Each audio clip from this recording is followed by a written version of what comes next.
Maka kita lihat itulah dia kehebatan yang Allah berikan kepada pejuang-pejuang kita yang telah menyelesaikan tanggungjawab mereka. Maka kita yang masih lagi pemuda, saya masih lagi pemuda, belum sampai 40 lagi umur, baru 30 lebih ada.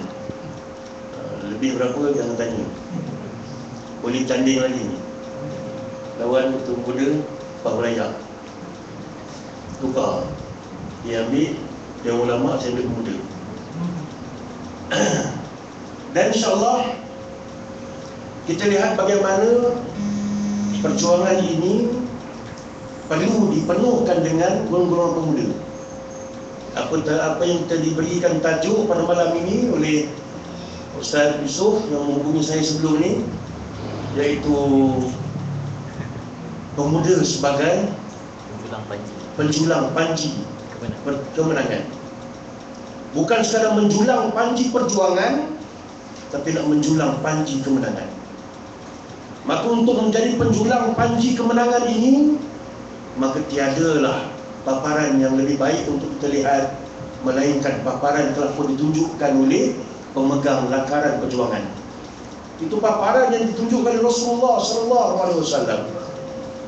Dan betapa hebatnya perjuangan yang Rasulullah sendiri sebenarnya ketika mana dilantik sebagai seorang Rasul, ketika mana umur baginda 40 tahun, maka yang bersama dengan baginda itu ialah golongan-golongan yang muda kebanyakannya.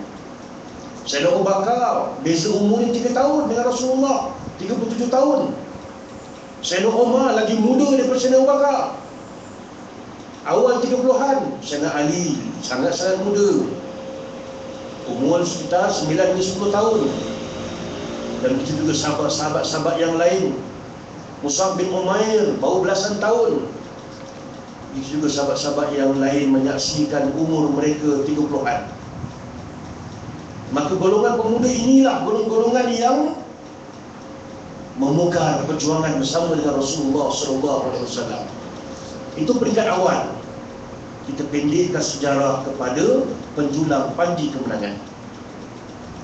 Maka panji kemenangan ini, kita lihat panji kemenangan ini ialah ketika mana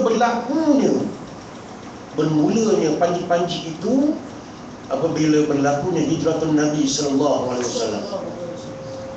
Hijratun Nabi yang kita pada hari ini, pada hari-hari yang terakhir bulan Muharram 1436, bulan baru, tahun baru. Kita baru menjengah tahun baru Hijrah 1436. Maka Sayyidina Umar bersetuju dengan para sahabat untuk mengambil peristiwa Hijrah atau peristiwa yang hebat sebagai nama kepada takwim yang hebat.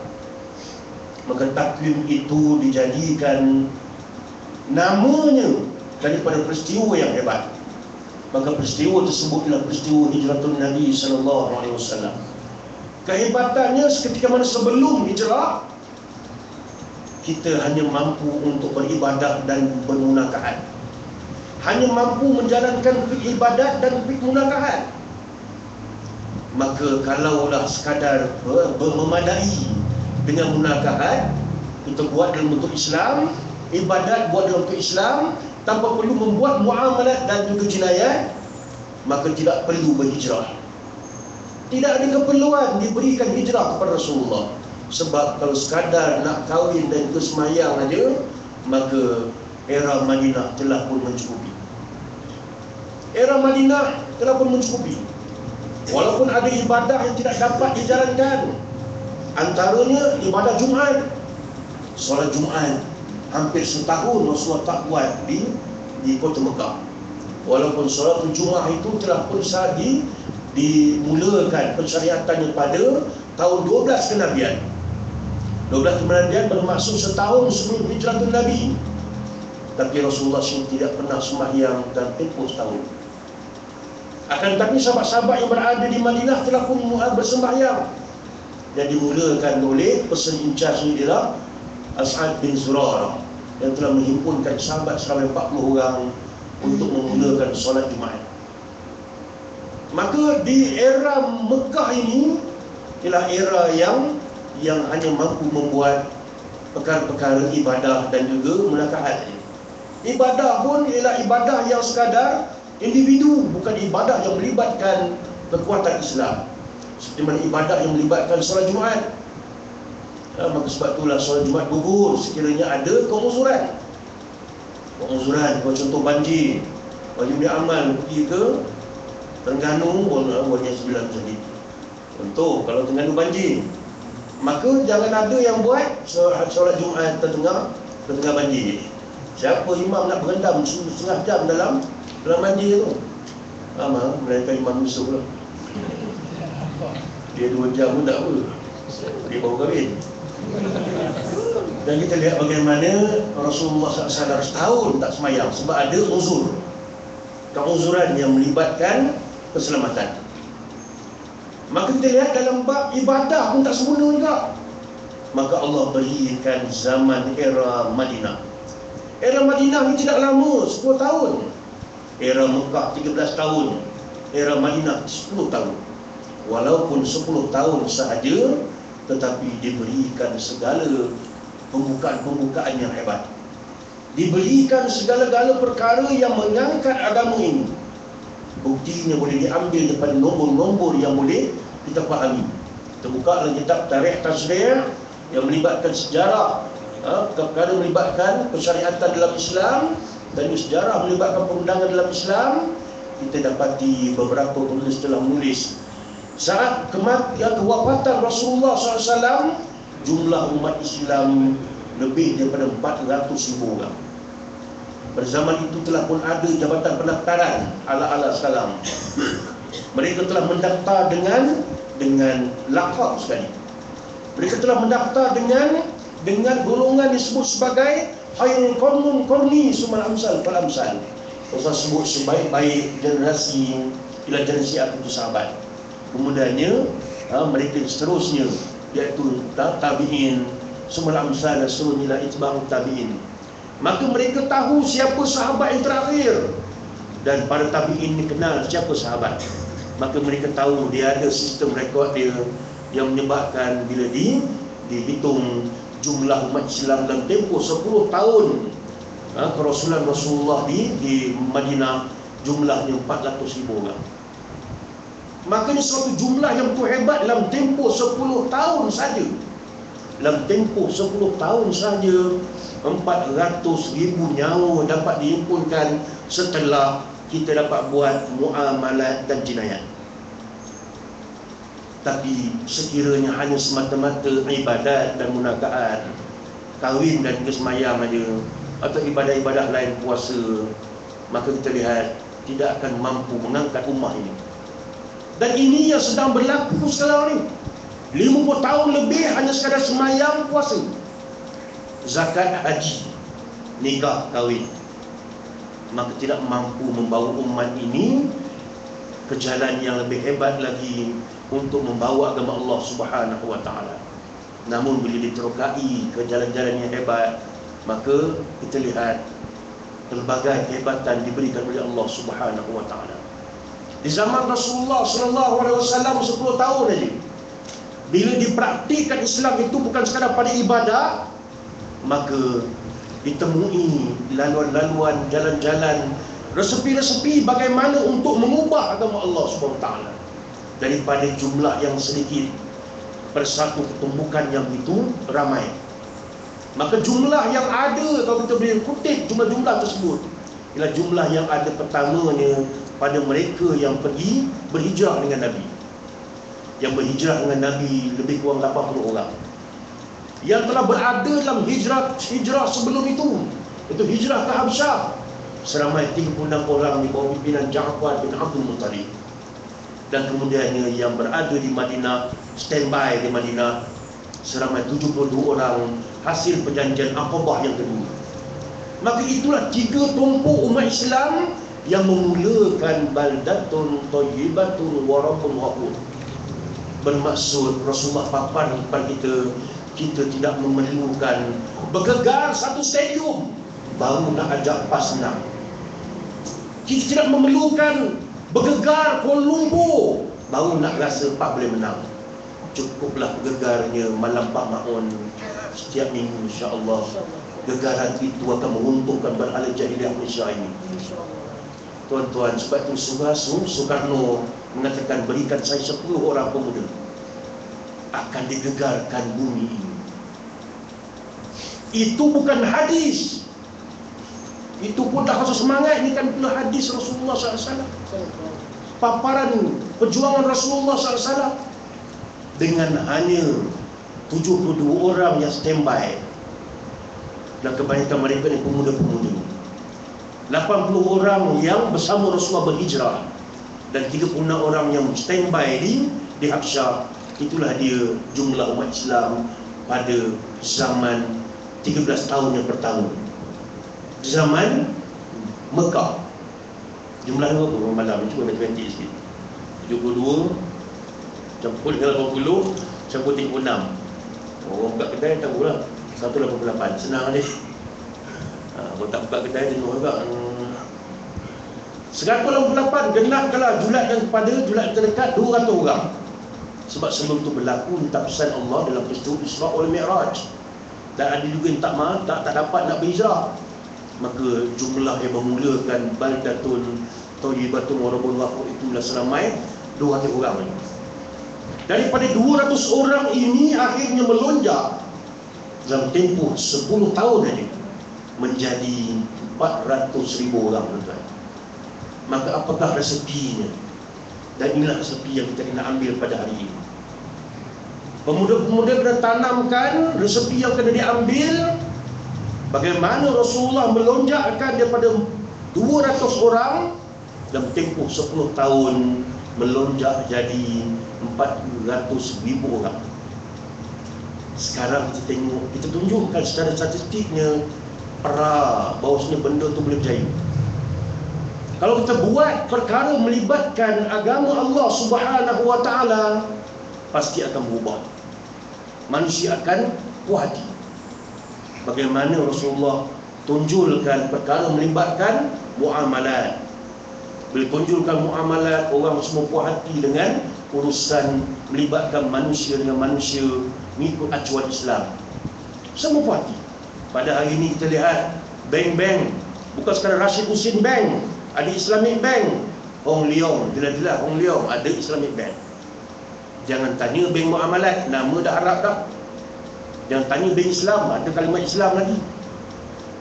Dan walaupun yang tak ada kalimat Islam, bank rakyat pun habis semualah sistem Islam. Walaupun begitu belum sempurna sepenuhnya, sebab hujung ni masih lagi bank negara yang di bawah belenggu Yahudi. Namun kita mula mengubah apa yang mampu diubah dulu. Setakat yang kita mampu ubah ini pun manusia-manusia yang bukan Islam. Yakin. Saya ingat lagi, usaha saya di UKM dulu, maka dia beritahu toke-toke jongkok emas. Bukan toke kedai emas, toke jongkok emas datang jumpa dia, beri kertas putih. Istilahnya kertas putih. Minta pada beliau untuk tuliskan, buatkan suatu sistem jualan emas dan juga sistem pelaburan emas yang betul hebat. Dan beliau menjadi pakar-pakar dalam bidang muamalat. Profesor Dr. Hailani Mujitahir, kahwin pun ramai, jadi isteri orang, 3 orang, 4 orang, 3 orang perempuan, 4 saya tak tahu. Maka kita lihat bagaimana hebat. Kertas putih, apek-apek tu tak masuk Islam lagi, tapi emas yang telah masuk Islam. Yakinnya dia dengan sistem Islam. Sebab dia tahu tak lama lagi ekonomi akan menggodong. Maka emas akan menjadi suatu benda yang menguasai dunia. Walaupun dia belum masuk Islam, emas akan masuk Islam dulu. Maka yakinnya dia pada sistem Islam. Dan kalau kita lihat ketika mana jatuhnya ekonomi Islam, jatuhnya ekonomi dunia tahun 1997. Kami di Mesir ketika itu sakit kepala juga. Dulu bawa $100 tukar banyak dapat. Sekarang $1 tukar memang banyak dapat di Indonesia. Bila banyak di Indonesia dapat, rugilah kita duit Mesir tu. Maka kita lihat bagaimana jatuhnya ekonomi Indonesia 97, 98, 99. tapi sistem-sistem perbankan Islam masih utuh lagi. Maka mereka dapat lihat dengan mata kepala mereka, tuan-tuan. Maka kemudian dibawa lagi sistem bukan sekadar perbankan, dibawa dengan rahnu dan sebagainya. Dia bawa rahnu sebagai menyebabkan mereka yakin. Maka kita kena bawa keyakinan ini kepada mereka. Dan sekarang bukan sekadar kita nak bawa keyakinan ini kepada mereka dalam bab melibatkan muamalat, kita nak bagi tahu kepada mereka bab jinayat juga suatu benda yang besar.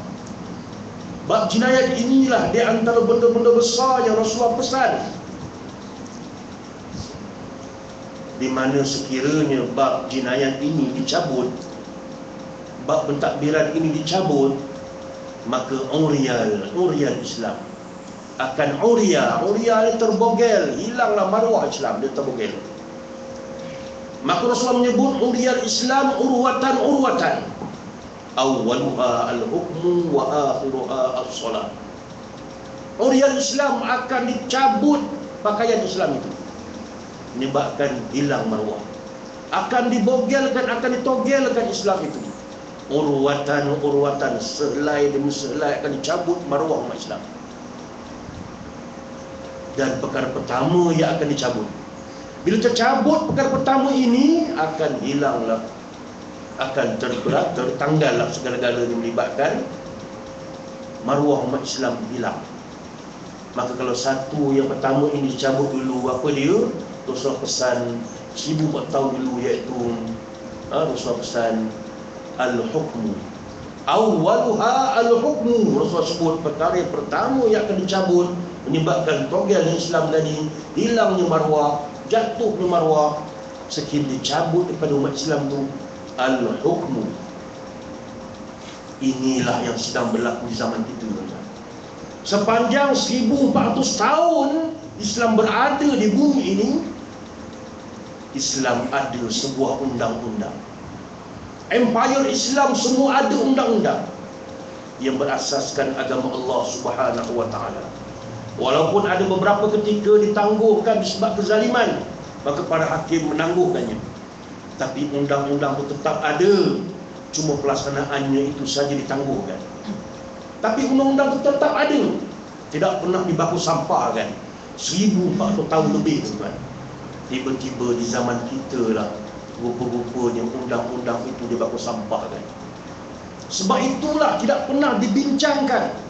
Cuma saya mencari bahan antara penggunaan Islam 2 set undang-undang dan 1 set undang-undang, ayat 49 dan ayat 42. Ulama tak bahas. Ulama tak bahaskan tentang penggunaan ayat 42, 49. Ayat 42 mengatakan boleh guna 2 set undang-undang. Ayat 49 kata pakai 1 set undang-undang. Sebab apa mereka tak bahas? Sebab hanya dikatakan oleh Syekh Ghazali, bukan Imam Ghazali, Syekh Ghazali ini ketua Jabatan Kehakiman Malaysia dulu, bekas. Maka beliau, dia ada tokoh-tokoh hebat dalam kajian undang-undang Islam. Beliau mengatakan, sebab apa ulama tu tak kaji, tak bincang benda ni, sebab mereka tak pernah terlintas dalam benak pemikiran mereka suatu hari nanti undang-undang ini dibaku sampahkan. Tak pernah terlintas bahawa satu hari nanti undang-undang ini akan dibaku sampahkan. Sebab Islam berada 1000 tahun dalam keadaan yang hebat. Maka macam mana boleh jadi baku sampah undang-undang tu? Maka tak bincang lah. Bak perlu 2 set ke 1 set. Sebab 2 set ini hanya dijalankan pada awal-awal pemerintahan Rasulullah. Dan selepas itu semua menggunakan ayat 49 Suratul Maidah 1 set je. Tak ada dibawa 2 set lagi dah. Maka sepanjang 1000 tahun tak pernah bincang. 1000 tahun lebih tak pernah bincang. Melainkan sedikit, itu kebanyakannya dibincang oleh para ulama-ulama tafsir. Sebab ayat itu ada dalam Quran, maka dibincangkan kebanyakan oleh ulama tafsir. Dan kita lihat kita berada di zaman di mana tiadanya perundangan Islam. Dan itulah benda pertama dicabut. Maka sebab itulah kita lihat 400 tahun penjajah datang menjajah bumi Malaysia. Bila mereka datang menjajah bumi Malaysia ini 400 tahun, Belanda dengan Portugis tak mampu nak cabutkan akidah orang Melayu. tak mampu nak baku sampahkan undang-undang Islam. Dia hanya mampu geli-geli kaum Melaka je. Itu yang undang sayang dia. Dia mampu geli-geli je. Dia tak mampu nak baku sampah kan. Dan kita lihat bagaimana 400 tahun tak mampu memurtadkan orang Melaka. Dan Inggeris datang kemudiannya melihat di mana kesilapan abang-abang ni. Dia tahu abang-abang ni tak cabut benda hebat, maka cabut dulu benda yang boleh menjahanamkan maruah umat. Apa dia? Maka Rasulullah kata jangan sampai tercabut benda pertama. Apa dia? Al-hukmu. Maka mereka datang membawa 3 G: gold, glory dan gospel. Mereka datang bawa gold, kekayaan. Mereka datang membawa gospel, ketuhanan dia. Dia membawa glory dia, kehebatannya. Tapi gospel ni tak, orang Melayu tak boleh masuk. Kita, Tuhan itu 3, tapi dalam 1. Tuhan itu 1. Kau nak cerita 1 3 ni? Tak, Trinity. Tapi dalam Tuhan kita ni 1. Macam kertas lipat 3, nampak 3 tapi 1. 3 ke 1? Orang Melayu ni objektif aja. 3, 1. Tak boleh pergi tuan. Lala rejoice. 3 dalam 1. Apa ya? Maka dengan maaf, akidah ini tidak mampu menembus dada umat Islam. Sebab itulah kalau ada yang murtad pada hari ini, kita masih lagi mempunyai peluang untuk memperbetulkan mereka. Sebab apa? Mereka murtad bukan mencari Isa AS. Mereka murtad bukan mencari Allah pada agama mereka. Jadi mereka murtad disebabkan 2. Disebabkan glory dan juga disebabkan gold, emas, dapat kekayaan, dapat wang ringgit, dapat bantuan, dapat apa semua. Maka termakan budi. Dan termakan budi, maka tergadailah akidah. Dan mereka telah pun melihat ada glory, kehebatan. Oh, syok tu yang sekarang ni ramai orang Cina bertukar agama daripada Buddha kepada Kristian. Nampak nama Kristin. Ya kan, Mak Saleh mana? Bukunya Negro je. Kristin. Nama apa benda semua Cina aja. Dia nampak ada glamour di situ. Bukan sebab nak mencari Isa Al-Masih. Bukan sebab nak mencari Allah Subhanahu Wa Taala. Bermaksud kita ada ruang yang besar untuk menarik mereka ke jalan Allah Subhanahu Wa Taala. Dan kita lihat bagaimana di situlah peranan kita. Peranan kita di mana bila kita tahu bahawasanya kalau dibawa agama ini akan berubah umat ini. Tapi bawa yang mana? Kalau sekadar bawa, sekadar sembahyang, zakat, puasa, haji aja tak berubah. 13 tahun di Mekah. Kalau sekadar itu dia tidak perlu sebarang hijrah. Di Mekah dah boleh buat dah. Kalau sekadar nak kahwin ikut Islam aja, maka di Mekah dah boleh kahwin dah. Tapi lebih daripada itu kita nak. Dan yang lebih itulah yang menyebabkan berubahnya manusia. 10 tahun mereka rasa puas hati dengan agama Allah SWT, menyebabkan berduyun-duyun masuk dalam agama Allah Subhanahu Wa Taala. Allah rakamkan dalam Quran, iza jaa nasrullah wal fath wa ra'aitan nas yadkhuluna fi dinillah afwaja. Bila telah sampai masa kemenangan, sahabat-sahabat Rasulullah menunggu-nunggu bila masa kemenangan. Sampai ada yang tak sabar tanya Rasulullah, mata Nasrullah. Rasulullah sabarkan mereka, ala inna nasrallahi qarib. Maka memang akan ada yang rasa berat, tak sabar dan sebagainya. Bukan disebabkan mereka nak mengeluh sebabkan tak reda, tapi memang sebagai manusia rasa berat. Kita sebagai pimpinan sabarkan mereka. Ala inna nasrallahi qarib. Sesungguhnya kemenangan itu amat-amat dekat. Amat-amat dekat. Maka kita lihat bagaimana Rasulullah tegur mereka, sahabat-sahabat Rasulullah beritahu orang-orang sebelum kamu diuji dengan jeriji besi dan sebagainya. Maka itulah dia pemuda yang benar-benar hebat, menanti Nasrullah. Bukan menanti Hasan Nasrullah Syiah, menanti Nasrullah, iaitu kemenangan daripada Allah Subhanahu Wa Taala. Maka Iza jaa nasrullah, iza jaa, bila telah sampai masa kemenangan daripada Allah Subhanahu Wa Taala. Bila telah sampai. Tapi bila belum sampai, kena sabarlah. Bila dah sampai, manusia-manusia akan berduyun. Sebab itulah jangan risau. Kita rasa kalau nak dinisbahkan pemuda wilayah Istuan ni berapa juta, tuan? Untuk kau campur dengan Bangladesh ni pemuda lah, juta lah.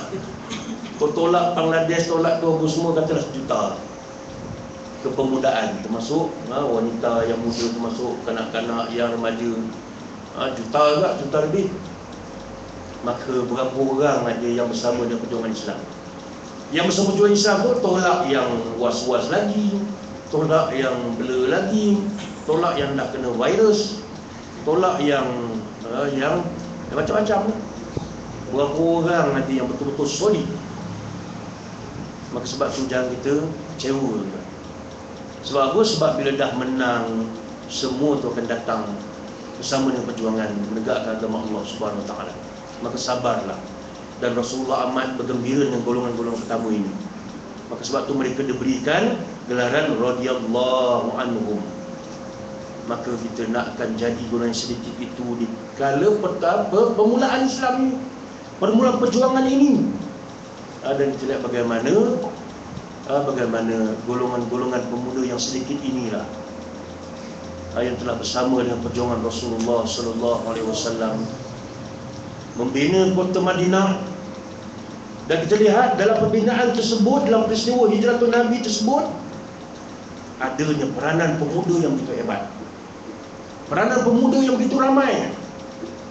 Dan Rasulullah tunjukkan kepada kita bahawasanya dalam perjuangan Rasulullah untuk mencapai kegemilangan tadi, yang menunjukkan hijrahnya tadi memberikan suatu perubahan.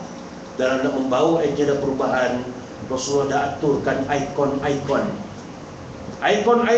dalam mengatur langkah perjuangan untuk meninggalkan bumi Madinah, Mekah, untuk pergi ke bumi Madinah, untuk meninggalkan era yang di mana Islam tidak mampu untuk didaulatkan, kepada era Islam didaulatkan secara sumul. Maka dalam proses perubahan tersebut, Allah paparkan sejarah itu, dan sejarah itu akan berulang. Di mana bila nak sampai kemenangan, Allah tidak akan berikan kemenangan itu dengan berpaut pada dahan-dahan manusia. Sebelum kemenangan, Allah beri Rasulullah berpaut dengan dahan manusia. Tapi bila hampir kemenangan, dahan manusia itu Allah patahkan, supaya tidak ada lagi dahan-dahan manusia tempat berpaut. Yang ada hanyalah perdu yang hebat. Maka sebab itulah Allah datangkan di saat-saat akhir berlakunya hijratul Nabi itu, peristiwa yang besar adalah peristiwa Amul Hazan, tahun duka cita. Tahun duka cita itulah berlakunya Isra wal Mi'raj. Dan kalau tidak disebabkan Allah nak berikan perdu yang hebat, Allah tidak akan wujudkan Isra wal Mi'raj. Perdu yang hebat tu apa? Ialah as-salat, sembahyang. Sembahyang tu apa? Mi'rajul abd, pertemuan hamba dengan Allah Subhanahu wa taala, pengaduan hamba dengan Allah Subhanahu wa taala. Maka disebabkan Allah nak berikan syariat berdasarkan syariat Nabi Muhammad dalam bab solat, Allah beri by hand istilah manusiawi ni. Allah berikan by hand istilah manusiawi kepada terusnya Rasulullah, yang menjadi rahsia pertemuan di antara Rasulullah dengan Allah Subhanahu wa taala. Jadi siapa tahu dalam keadaan bagaimana. Yang pastinya Rasulullah mengambil by hand dan kemudian dibawa kepada masyarakat ketika itu, dan seluruhnya umat baginda tentang sembahyang 17 rakaat, menggantikan dua dahan berpaut, dua dahan manusiawi yang Allah sengaja padamkan, iaitu pertama dahan Islam, yang kedua dahan kafir. Padahal dua dahan ini 11 tahun lebih Rasulullah berpaut. Rasulullah mendapat berbagai keuntungan dan pelbagai perkara yang baik daripada pautan dengan dua dahan ini. Dahan yang Islam, iaitu adanya seorang wanita yang hebat, wanita yang bernama Khadijah, isteri Rasulullah. Maka Khadijah wanita yang memberikan bantuan yang banyak kepada Rasulullah. Dan ada satu lagi bantuan kafir, kafir yang mahu bersama dengan Rasulullah, iaitu kafir iaitu pakcik Rasulullah sallallahu alaihi wasallam, yang mata wa huwa kafiran, dan mati dalam keadaan kafir. Maka dua-dua tadi Allah cabutkan dahan tadi. Di tengah-tengah arus penentangan pada Rasulullah makin kuat, dan akhirnya sampai tahan nak dibunuh Rasulullah. Tuan-tuan, sepatutnya makin kuat bata itu digoncang, makin banyak bantuan diberikan. Tapi makin kuat digoncang, makin ramai yang datang nak menjahanamkan. Dan makin muncul ramai orang nak menjahanamkan. Sampai tahap yang last sekali datangnya cadangan untuk membunuh Rasulullah. Maka kita kena ingat akan datang masanya kita juga akan dicabut pautan kiri dan kanan tadi. Sebelum itu lama, 11 tahun Rasulullah berpaut dengan pautan kafir dan juga Islam tadi. Bila sampai masanya Allah tak nak dalam perjuangan ini ada lagi sangkutan dengan manusia. Bila sampai pintu kemenangan tak lama lagi, bermaksud kita akan kehilangan dua dahan berpaut ini. Walaupun segi akal manusia ni mengatakan apa kerja ni dah nak menang, tiba-tiba hilanglah dahan paut. Patutnya Allah banyak kali dahan, itu kepala manusia kamu. Jadi kalau kamu seorang yang beriman, fityatun amanu bi rabbihim wazidnahum huda. Kalau benar-benar beriman dengan Allah, bukannya ramainya manusia, bukannya dengan banyaknya dahan, tapi dengan huda, petunjuk daripada Allah Subhanahu wa taala. Maka Allah berikan dahan dah tak ada, apa yang ada tinggal batang teras perdu yang paling kuat. Tinggal Rasulullah bersama dengan Allah SWT semata-mata. Maka Allah SWT, bila tinggal Allah semata-mata, maka solat ketika itu yang hanya 2 waktu 4 rakaat, Allah tambahkan menjadi 5 waktu dan 17 rakaat. Maka mengadulah pada Allah SWT. Kita kalau mengadu manusia jenuh itu, subuh tadi dah telefon dah, Ustaz saya ada masalah ni. Zuhur kau telefon lagi, Ustaz saya ada masalah ni. Asar kau telefon lagi, ada tahu dah masalah tadi kan. Maghrib kau telefon lagi, masalah yang sama ke masalah yang tadi juga. Dah tahu satu hari tu asyik tanya tu, dia esok terakam. Soalan tu kan, ni jawapan dia. Kita manusia tuan-tuan, kadang letih layan orang. Soalan sama, jawapan kita bagi sama pun tak nak. Tapi Allah tak letih tuan-tuan. Kita mengadu. Bahkan Allah banyakkan lagi ruang pengaduan tadi untuk Rasulullah dan untuk umat Rasulullah SAW. Tak cukup 2 waktu pagi petang, 5 waktu 17 rakaat. Dan Allah bagi lagi untuk Rasulullah, bukan 5 waktu, 6 waktu. Waktu yang ke-6 ialah tahajud. Bermaksud kita sebagai mereka-mereka yang mengangkat pagi-pagi perjuangan ini, mesti ada kekuatan yang melibatkan hubungan dengan Allah SWT yang berbeza daripada manusia lain. Kalau manusia lain 5 waktu semayangnya, kita 6. Tambahkan dengan yang ke-6 yang melibatkan tahajud.